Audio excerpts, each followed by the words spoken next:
കുട്ടികൾക്കാന്ന് തോന്നുന്നു full A പ്ലസും മറ്റൊരു കുട്ടിക്ക് ഒന്നും ജയിച്ച് ബാക്കി എല്ലാത്തിലും എ പ്ലസ് കിട്ടുകയും മറ്റു കുട്ടികൾ വിജയിക്കുകയും ചെയ്തു എന്നുള്ളൊരു വാർത്ത ഇന്ന് നമ്മുടെ സോഷ്യൽ മീഡിയയിലൊക്കെ കാണുകയുണ്ടായി.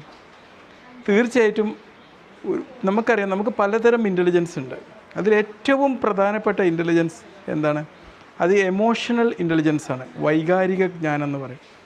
പലപ്പോഴും ഈ വൈകാരിക ജ്ഞാനത്തിൽ നമുക്ക് ഫുൾ വട്ടപൂജ്യം വരുന്നൊരു സാഹചര്യത്തിലാണ് കൊലപാതകങ്ങളും ദേഷ്യം പിടിക്കലും മറ്റുള്ളവരെ ആക്രമിക്കലും ഒക്കെ ഉണ്ടാകുന്നത്. ഒരുപക്ഷെ ഈ നല്ല പഠിക്കാൻ മിടുക്കരായ ഈ കുട്ടികളെ പോലും ആ ഒരു സമയത്ത് ഇതിൻ്റെ അനന്തര ഫലങ്ങളെക്കുറിച്ച് ചിന്തിക്കാതെ അതുപോലൊരു തീരുമാനമെടുക്കാൻ അവരെ പ്രേരിപ്പിച്ച തലച്ചോറ് അതിൽ ഇല്ലാത്തായ ഒരു സംഭവം എന്താണ്? അത് വൈകാരിക ജ്ഞാനത്തിൻ്റെ അല്ലെങ്കിൽ എമോഷണൽ ഇൻ്റലിജൻസിൻ്റെ അഭാവമാണ്. ഒരു എമോഷണൽ ഇൻ്റലിജൻസ് എന്ന് പറഞ്ഞാൽ നമുക്കറിയണം, നമ്മൾ എന്ത് ഫീൽ ചെയ്യുന്നു എന്നുള്ളത് നമ്മളറിയും. നമ്മൾ ഇന്ന രീതിയിൽ പ്രതികരിച്ച